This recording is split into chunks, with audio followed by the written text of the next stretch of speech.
ஒரு நாள் எனக்கு என்னமோ தெரியவில்லை, 8 நாட்கள் கடுமையான ஜுரம் வந்தது. அப்பொழுது இங்கே ஆலயம் இல்லை. எங்களுடைய வீட்டுக்கு முன்னால் ஓலையில் ஒரு கொட்டகை போட்டிருந்தேன். அதில் ஒரு பாஸ்டர் இருந்தார். நிறைய ஊழியக்காரங்க சில நேரம் வந்தாங்கன்னா அந்த கொட்டகையில் தங்குவாங்க.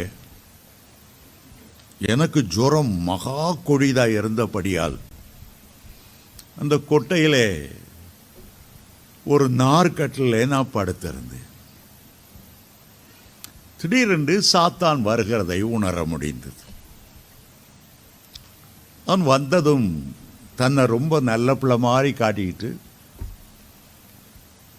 நான் மனுஷனுக்கு என்ன செய்தேன், அவன் நல்லா இருக்கணும்னு தான் நான் நினைச்சேன்.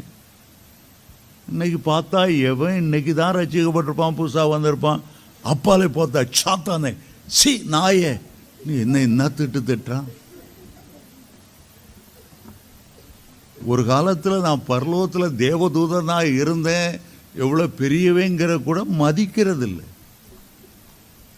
அப்படி நான் என்ன பாவம் செய்துட்டேன், மனுஷனுக்கு என்ன துரோகம் செய்யிட்டேன், இன்னும் எடுத்தெறிஞ்சி துரத்துறாங்க. இயேசுவின் ரத்தத்தை தெளிக்கிறான்றான், பாதாளத்துக்கு போன்றான், நரகத்துக்கு போன்றான்.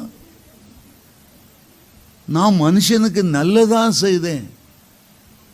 நான் சொன்னேன், சாத்தானே நீ நல்லதா செய்த, இன்னைக்கு உலகத்தில் உள்ள எல்லா கஷ்டத்துக்கும் நஷ்டத்துக்கும் நீதான காரணம். ஏவாளை நீ ஏமாத்துனா? சொன்னா நான் ஏமாத்தவே இல்லை. அவங்களுக்கு அறிவு கண்ணு திறந்தது. அவங்களுக்கு நெத்தியில ஒரு கண்ணை நான் உண்டாக்குனேன். இன்னைக்கும் கூட எல்லாரும் என்ன சிவந்த மண்ணிலிருந்து ஆதாம் வந்ததுனால சிவன் சிவன் சிவன் கும்பிடுறாங்க. நான் சொன்னேன், நீ ஆதாம்கிட்ட சொன்னியே நீ தேவனை போல, இது பொய் தானு சொன்னேன். இல்லை இல்லை, ஆதாமை நான் கடவுளாகவே மாற்றிட்டேன். எல்லா ஆதாமுடைய பிள்ளைலாம் கூப்பிட்டேன். டேய், நீங்களாம் எங்கேருந்து வந்தீங்க? ஆதாமுடைய லிங்கத்திலிருந்து தான் வந்தீங்க. அவன் தான் முதல் முழு கடவுள். ஆதாமை கும்பிடுங்கன்னு தான் சிவன் வழிபாடையும் சிவன் லிங்க வழிபாடையும் கொண்டு வந்தேன். ஏன்டா கேட்குறான், பார்வதினா உனக்கு தெரியுமா? பார்த்தவதி, அந்த பழத்தை பார்த்தா.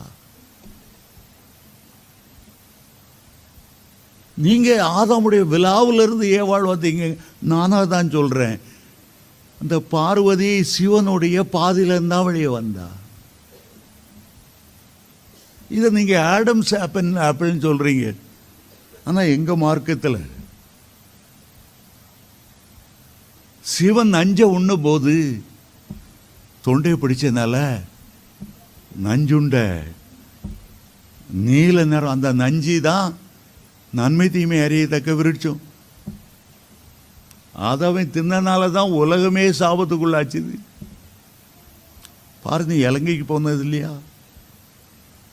அங்க ஒரு மலைக்கு பேர் ஆடம்ஸ் பீக். தமிழ்ல அது சிவனொளி பாத மலை. ஆதாமத்தான் நான் சிவனா மாத்துனேன், அவனை கடவுளாக்குனேன்.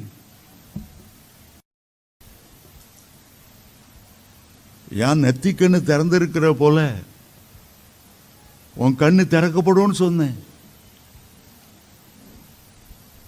கொஞ்ச நேரம் கேட்டுக்கிட்டே இருந்தேன், நல்லா தான் இருந்தது. என் மனைவி சொல்லுவா, எந்த காரணம் கொண்டு சாத்தான் பேசினா உடனே துரத்திருங்க. அவ்வளோதான் ஒழுங்கா பேசினான்.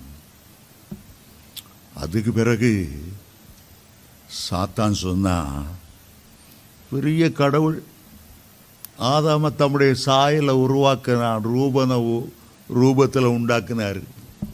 பெரிய கடவுள் குளிர்ச்சியான வேலையெல்லாம் உலாவிகளுக்கு வந்தார். ஆனானப்பட்ட ஆதாமையே நான் உள்ள வச்சேன். நீ எம்மாத்திரம்?